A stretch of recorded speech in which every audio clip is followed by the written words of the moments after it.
आज हम देखेंगे टाइम सीरीज चैप्टर में क्वेश्चन नंबर 14 जो टोटली डिपेंड रहने वाला है 5 ईयरली मूविंग एवरेजेस के ऊपर। लास्ट टाइम हमने 3 ईयरली मूविंग एवरेजेस को सीखा था और आज हम सीखने वाले हैं 5 ईयरली मूविंग एवरेजेस को। ओके गाइस, सबसे पहले आपको एक काम करना है, क्वेश्चन को रीड कर लेना है।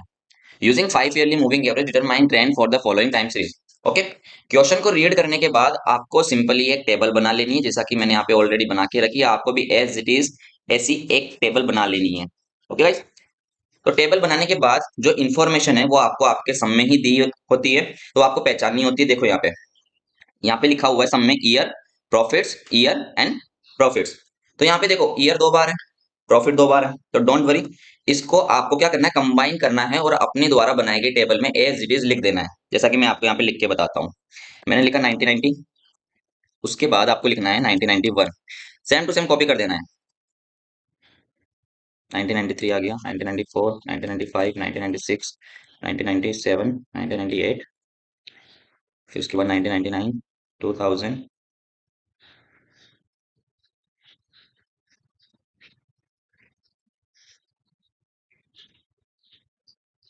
ओके, 2007 तक लेके जाना है, जो हमने लिख दिया। उसके बाद हमें प्रॉफिट्स को भी एज इट इज लिख देना है।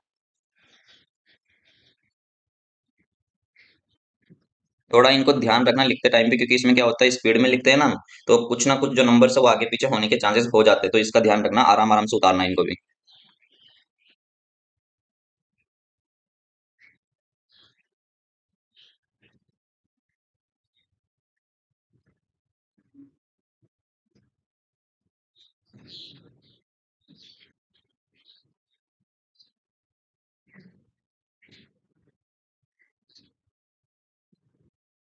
ठीक है, हमने क्या किया, सब में जितनी भी इंफॉर्मेशन दे रखी थी वो सारी की सारी इंफॉर्मेशन को एज इट इज हमारे द्वारा बनाई गई टेबल में फिलअप कर दिया। ओके, अब उसके बाद का जो नेक्स्ट स्टेप है वो है हमें 5 ईयरली टोटल वाला कॉलम फाइंड करना है।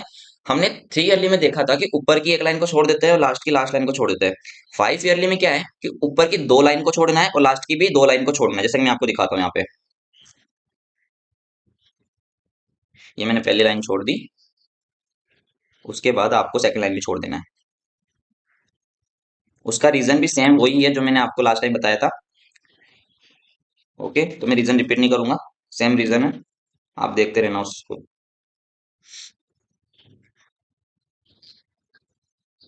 ठीक है, मैंने क्या किया, ऊपर की 2 लाइन छोड़ दी एंड लास्ट की भी 2 लाइन मैंने छोड़ दी। अब जो हमारा सम स्टार्ट होगा वो होगा तीसरी लाइन से, मतलब 1992 वाली रो से स्टार्ट करेंगे हम हमारा सम। कैलकुलेशन करते वक्त एक पेंसिल साथ में रख लेना, ताकि जिससे जो भी नंबर की जो आप कैलकुलेशन कर रहे हो वो आगे पीछे ना हो जाए। अगर एक भी नंबर आगे पीछे हो गया तो आपका सवाल वहीं पे ही गलत हो जाएगा, इस बात की ध्यान रखना। तो देखो मैं आपको यहाँ पे दिखाता हूँ, मैंने भी एक पेंसिल ले लेता हूँ, मैंने ले ली एक पेंसिल। अब आपको क्या करना है, 1 बाय 1 आपको ऐड करते जाना है टोटल 5 ईयर तक। इस सब में भी शॉर्टकट्स तो होती है, पर मैं शॉर्टकट्स को रिप्रेजेंट नहीं करने वाला, यहाँ पे शॉर्टकट्स नहीं बताऊंगा। शॉर्टकट्स में क्या होता है, शॉर्टकट हम सीख तो लेते हैं, उसके बाद जब हम उसको अप्लाई करते हैं तो कुछ ना कुछ हमें मिस्टेक्स होने लगती है। शॉर्टकट के लिए प्रैक्टिस जरूरी होती है। तो जो किताब में जो मेथड है वैसे ही आपको सवाल सोल्व करना है, ज्यादा उतावलबाजी नहीं करनी, स्पीड में मत आना।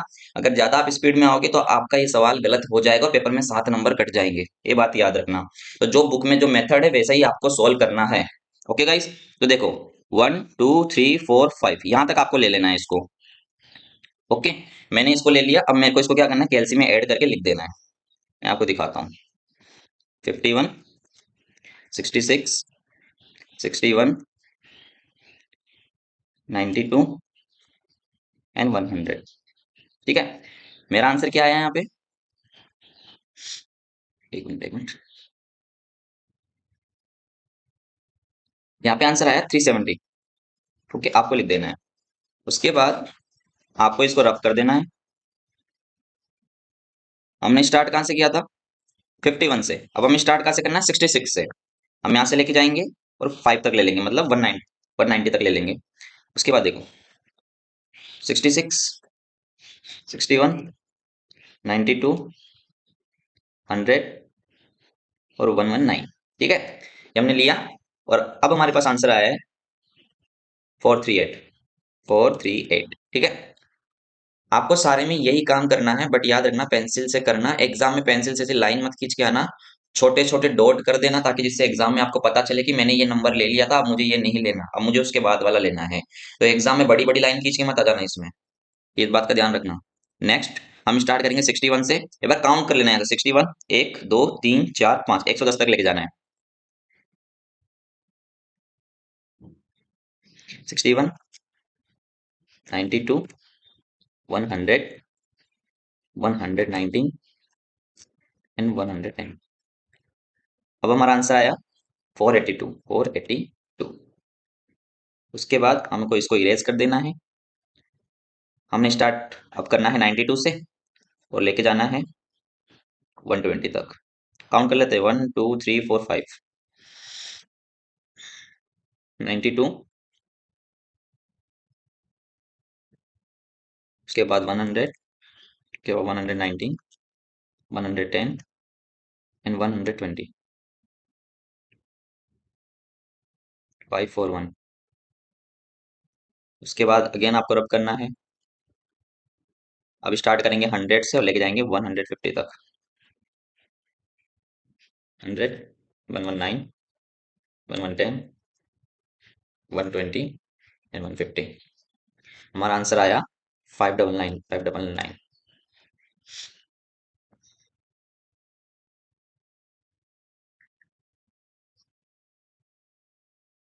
नाउ अब हमें स्टार्ट करना है 119 से लेके 200 तक। 119, 110, 120, 150, 200। आंसर आया 699।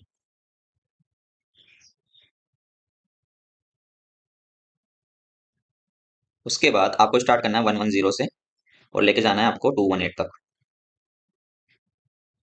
110, 120, 150, 200 एंड 218। ओके, आपके पास आंसर आया 798, 798। ठीक है।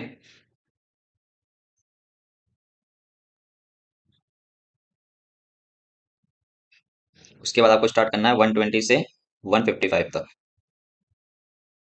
120, 150, 200, 218 एंड 155। नाउ हमारा आंसर आया 843। उसके बाद आपको क्या करना है, स्टार्ट करना है 150 से और लेके जाना है 202 तक।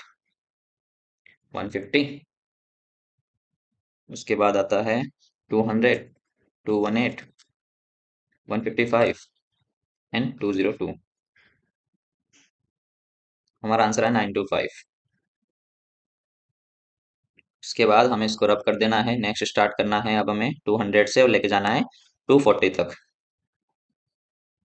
200, 218, 155, 202 एंड 240। अब हमारा आंसर आया 1015।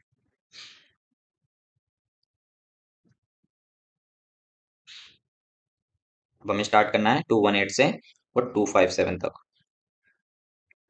218,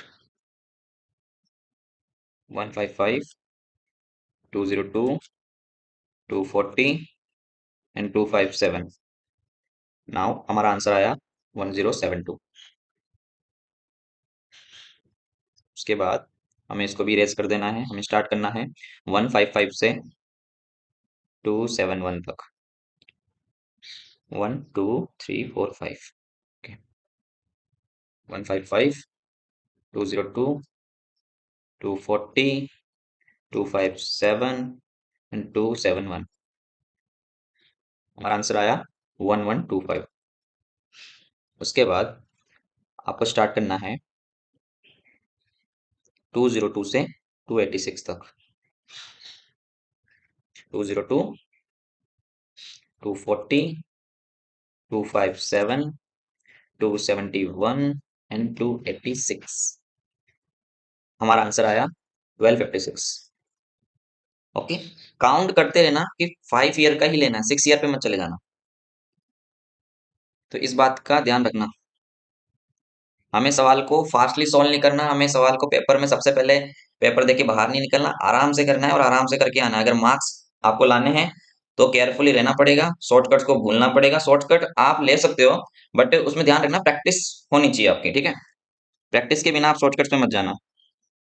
अब स्टार्ट करना है 240 से सीधा 312 तक। काउंट कर लेते हैं 1 2 3 4 5। ओके, 240, 257, 271, 286, 312।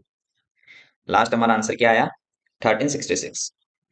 ओके, पहला टास्क हमारा कंप्लीट हो चुका है। एंड देन हमारा जो नेक्स्ट टास्क होगा वो होगा ट्रेंड फाइंड करना। जैसा कि हमने लास्ट 3 ईयरली मूविंग एवरेज में ट्रेंड फाइंड करना सीखा था, उसमें हमने सीखा था कि जो हमारा 3 ईयरली टोटल आता है उसको हमें क्या करना पड़ता है, 3 से डिवाइड करना पड़ता है। यहाँ पे हम फाइंड कर रहे हैं 5 ईयरली, तो अब हमें जो टोटल आया है ना हमारा, उसको हमें डिवाइड करना है 5 से। ओके गाइस, इसको हम कर देते हैं रब।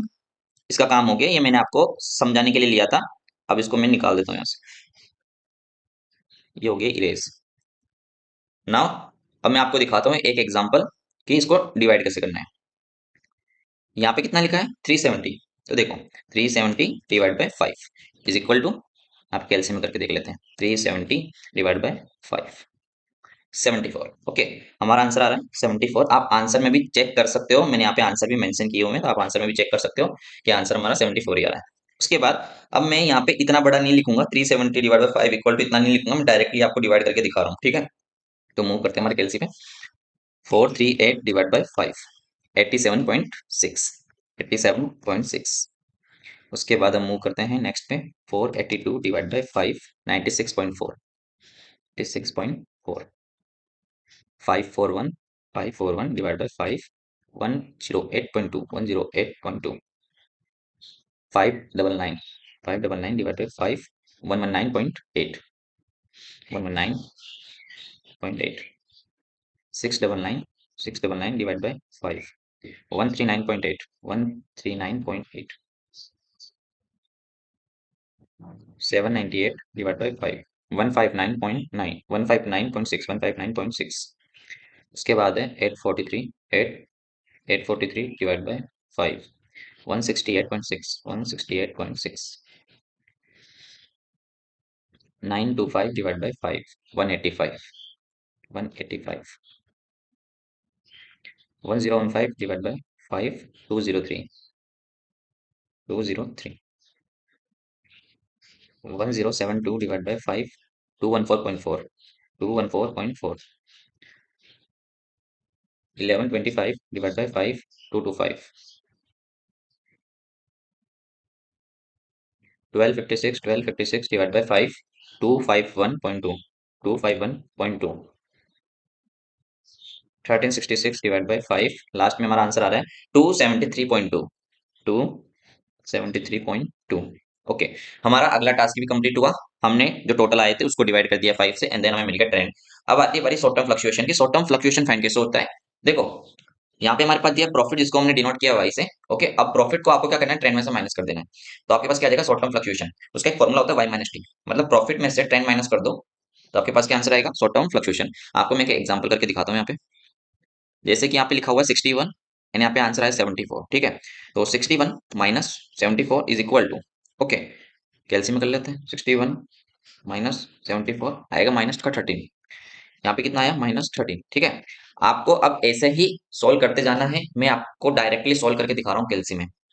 92 में से माइनस करना है 87.6, 92 माइनस 87.6, हमारा आंसर आया 4.4, 4.4। उसके बाद 100 में से माइनस करना 96.4, 100 माइनस 96.4, 3.6, 3.6। उसके बाद 119 में से 108.2 माइनस करना है, 119 माइनस 108.2, आंसर है हमारा 10.8, 10.8। उसके बाद हमें माइनस करना है 110 में से 119.8, 110 माइनस 119.8, हमारा आंसर है माइनस 9.8, माइनस 9.8। उसके बाद 120 में से हमें माइनस करना 139.8, 120 माइनस 139.8, हमारा आंसर आया माइनस 19.8।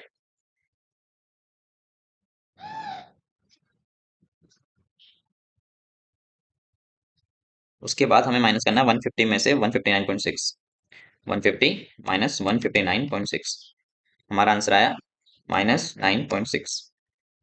उसके बाद 200 में से 168.6 माइनस करना है। 200 माइनस 168.6। नाउ अब हमारा आंसर आया 31.4। उसके बाद हमें माइनस करना है 218 में से 185। 218 माइनस 185। माइनस करते टाइम भी ध्यान रखना कि कहीं आप इसकी जगह इसको माइनस ना कर दो, क्योंकि बहुत सारे क्या होते हैं जो स्पीडली सॉल्व करते हैं ना, वो एक ही काम करते हैं यहाँ पे कि इसको तो ध्यान में नहीं रखते, बोले कि होता जाएगा, फटाफट फटाफट इसको सॉल्व कर लेते हैं, काम खत्म। बट कभी कभार वो क्या करते हैं, जल्दीबाजी में इस वाली कॉलम की जगह इस वाली कॉलम को माइनस कर देते हैं। फिर बाद में जब वे एग्जाम सेंटर से बाहर निकलते हैं और जब उनके फ्रेंड्स के साथ आंसर मैच आउट करते हैं, बोलते हैं कि मेरा तो ये आया ही नहीं। फिर जब वो घर पे जाके चेक करते हैं तब वो ये सोचते हैं कि मुझे माइनस ये वाली करनी थी और मैंने करी ये वाली थी।